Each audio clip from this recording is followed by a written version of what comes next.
இப்போ தமிழ்நாட்டில் ஒரு தொழிற்சாலை லைசன்ஸ் ராஜ்னு கேள்விப்பட்டிருப்பீங்களா? கடந்த காலத்தில் ஒரு தமிழ்நாட்டில் தொழிற்சாலை வரணும்னா பிளானிங் கமிஷன் தான் அனுமதி கொடுத்து அப்படிலாம். இப்போ அப்படியெல்லாம் கிடையாது.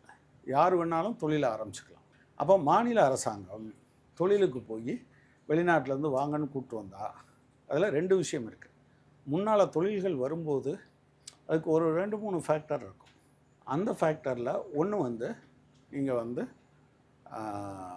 நமக்கு தேவையான பொருள், 2 அரசுக்கான வருமானம், 3 வேலைவாய்ப்பு. இப்போ தமிழ்நாடு மாதிரி வேலை வாய்ப்பு தேடுகிற இளைஞர்களுடைய எண்ணிக்கை, இப்போ ஜிஆர் சொல்கிறாங்களே, கிராஸ் என்ரோல்மெண்ட் ரேஷியோ, அது வந்து 50%க்கு மேலே போயிடுச்சு நம்ம ஊர் இல்லையா? அப்போ 50%க்கு மேலே போகும்போது இங்கேருந்து படித்து வர்ற பசங்களுக்கு வேலை கொடுக்க வேண்டியிருக்கு. நான் படிக்க வச்சுட்டேன்னு மட்டும் சொன்னால் போதாது. படிப்பினுடைய நோக்கம் ஒன்று பொது அறிவும் அதோடு சேர்ந்து வேலை வாய்ப்பு. இப்போ வேலை வாய்ப்பு கொடுக்கணும்னு சொல்லும்போது தொழிலை கொண்டு வர வேண்டியிருக்கு. அப்போ தொழிலை கொண்டு வர்றதுனா மாநிலங்களுக்கு இடையில் போட்டி இருக்குது. முன்னால் சென்ட்ரல் கவர்மெண்ட்டை கேட்டதுக்கு பதிலாக இப்போ வெளியிலேருந்து தனியாரை கூப்பிட்டு வர வேண்டியிருக்கு. அப்போ இவங்க என்ன பண்ணுறாங்க? பெருமளவுக்கு ஏராளமான சலுகைகளை கொடுக்குறாங்க. இப்போ நோக்கியா பிளான் இருந்ததில் உங்களுக்கெல்லாம் தெரியும் தானே? ரைட். நோக்கியா இப்போ மூடிட்டாங்க. நோக்கியா இங்கே எவ்வளோ இன்வெஸ்ட் பண்ணாங்க? 638 கோடி இன்வெஸ்ட் பண்ணாங்க நோக்கியா.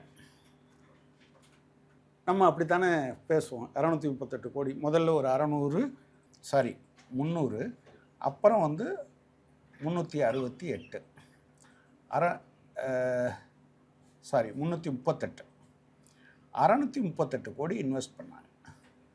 இப்படி தான் நம்ம நினச்சிட்ருக்கோம். நம்ம பல நேரங்களில் பேசும்போது சொல்லுவோம்ல, வேலை கொடுத்தவன் சும்மா இருப்பானா அவனுக்கு. இந்த 638 கோடியில் ஒரு பைசா பாக்கி இல்லாமல் தமிழ்நாடு கவர்மெண்ட்டு அவங்களுக்கு திருப்பி கொடுத்தாங்க. ஜெயலலிதா போட்ட 2வது MOU, அவங்க 2 MOU போட்டாங்க.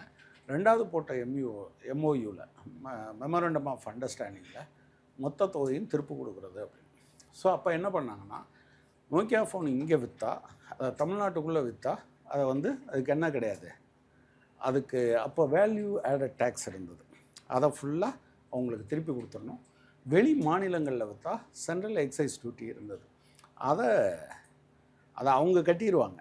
அந்த பணம் எவ்வளவோ அதை தமிழ்நாடு கவர்மெண்ட்டு உங்களுக்கு திருப்பி கொடுத்துரும். இது போக இடம் பாக்கி ஃப்ரீ, தண்ணி ஃப்ரீ, இப்படி ஏகமாக வச்சுருந்தாங்க. இதுதான் இதில் இருக்கிறது.